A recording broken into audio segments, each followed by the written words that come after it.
Aujourd'hui je vais vous montrer, on va faire une petite session pêche à la traîne, macro, on va voir s'il y en a quelques-uns. Je vais vous montrer un peu le montage basique, en fait comment on pêche à la traîne, le macro ou la bonite, hein.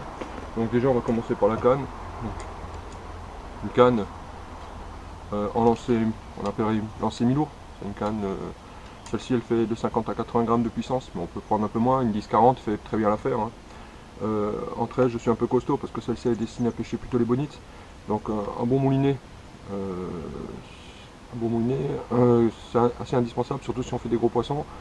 En tresse, j'ai une tresse de 30 livres.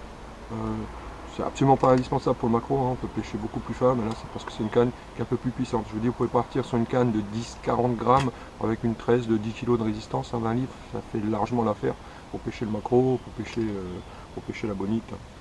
Euh, donc, monture très simple, donc une tresse, un shock leader, c'est-à-dire un bas de ligne, en nylon ou en fluoro, au choix. C'est pas hyper important. Il faut qu'il soit en rapport avec la tresse, hein. Si vous avez une tresse de 20 kg de résistance, mettez un bas de ligne à 20 kg en nylon, sachant que le nylon est un peu moins résistant lorsque vous aurez fait le nœud. De toute façon, c'est le nylon qui cassera. Si vous avez une tresse de 10 kg, vous mettez un nylon en 9 kg, hein. Voilà. En termes de leurre, pour traîner au départ, quand on ne sait pas trop à quelle profondeur se situe le poisson, on essaie d'aller trouver au sondeur, mais au départ on ne sait pas. S'il n'y a pas de chasse en surface, on a un doute. On prend plutôt un leurre avec une bavette un peu plongeante de ce type. Voilà ce que moi j'utilise, hein, hop là. Celui-là il fonctionne très très bien. Ouais. De leurre très très classique. Euh, Celui-ci descend à peu près à 3 mètres. Et ainsi, on peut déjà voir si on détecte des touches ou pas. Des fois, les poissons en général ils sont entre 0 et 10 mètres de profondeur, mais c'est une généralité, hein. Ça dépend des conditions de lumière, de chaleur, différentes conditions. En fait, ils cherchent les poissons pélagiques cherchent les poissons fourrage, hein. Donc forcément, ils sont généralement situés juste en dessous, ils tapent dedans ensuite.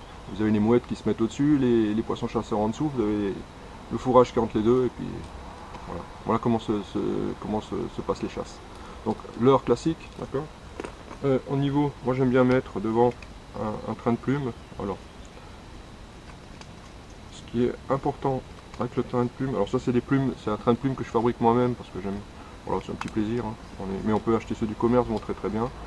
Euh, alors, le train de plume, là, l'avantage quand on fait son train de plume soi-même, on peut mettre un peu moins de plumes. Parce que le commerce, en vrai, vous en avez 5 à 6 plumes, là j'en ai que 3, moi ça suffit. Ce qui est important, c'est comment on le positionne. Donc vous voyez que les plumes, les nœuds, les nœuds de raccordement de la plume par rapport à la ligne centrale sont orientés. Vous voyez que si je mets ma ligne dans ce sens, vous voyez que les plumes, la ligne se couche pratiquement le long de la ligne. Donc il faut absolument quand on monte la ligne, qu'elle soit dans ce sens, de façon que ce soit un peu à rebrousse-poil, de façon à écarter votre plume, pour que votre plume soit absolument écartée de la ligne. D'accord. Donc on va accrocher votre leurre en dessous, de façon que tout soit à rebrousse-poil. Ça c'est très très important par contre, hein. Si vous vous trompez et vous mettez dans ce sens-là, la ligne sera très peu pêchante. Parce que les plumes vont simplement se coller sur la ligne lorsque vous allez vous déplacer. Alors qu'on le met dans l'autre sens. Dans l'autre sens, vous voyez, la rigidité du nylon fait que la ligne s'écarte. Donc le sens de circulation, c'est bien comme ça, hein, d'accord. Donc on va monter la ligne très simplement.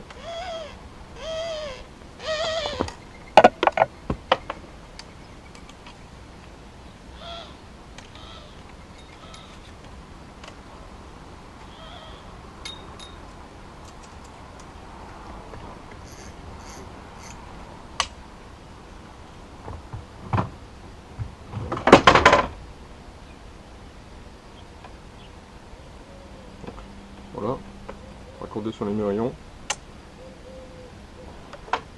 Toujours à rebrousse-poil, on est d'accord. Et ensuite on met notre leurre.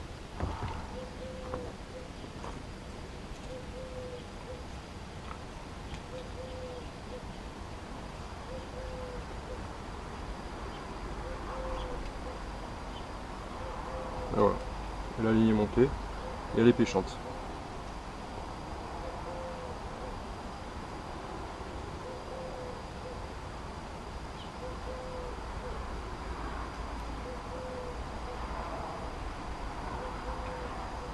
Ensuite, vous traînez cette ligne, vous allez la traîner à peu près 25 à 40 mètres derrière le bateau. Donc, et vous allez traîner à peu près entre 2 nœuds et 4 nœuds. En général, pour le maquereau, il vaut mieux être en dessous de 3 nœuds, et sur la bonite, il vaut mieux être un peu plus que 3 nœuds. On va rester autour des 2 nœuds et demi, 2 nœuds et demi, 2,5 nœuds, 3,5 nœuds, vous serez bien. Hein. Voilà, c'est tout ce que je peux dire. Maintenant, on va faire un petit essai en mer. Les maquereaux ne sont pas encore là. Les bonites non plus, il n'y a pas encore beaucoup d'activités. On va chercher, on va finir par les faire. Hein. Je vous ferai une vidéo quand ça fonctionnera, parce qu'on fera beaucoup de poissons, je vous ferai une bonne vidéo. Salut! C'est parti, on est sur le bateau. On va faire un petit tour en mer, on va voir ce que ça va donner. Il y a un vent qui est plus fort que ce qui était prévu, un nord-ouest. Ce n'est pas les conditions que je préfère pour trouver les chasses. On va voir s'il y a quelques oiseaux. On va découvrir ça au fur et à mesure. On va, allez, on va monter deux cannes. On va monter une canne traîne classique montée avec une tresse un peu forte pour la bonite et macro. Puis une canne que j'utilise pour le loup. C'est une 10-40 grammes, ça fera bien l'affaire. On va voir ce que ça va donner. Une sera montée juste avec un petit leurre de surface, l'autre avec un leurre plongeon.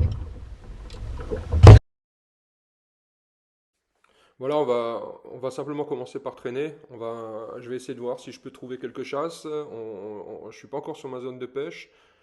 On va regarder au fur et à mesure si le sondeur détecte des poissons. Pour l'instant, il n'y a absolument rien et il n'y a aucune chasse. Il n'y a d'ailleurs pas beaucoup de bateaux sur l'eau, je suis pratiquement seul. Hein.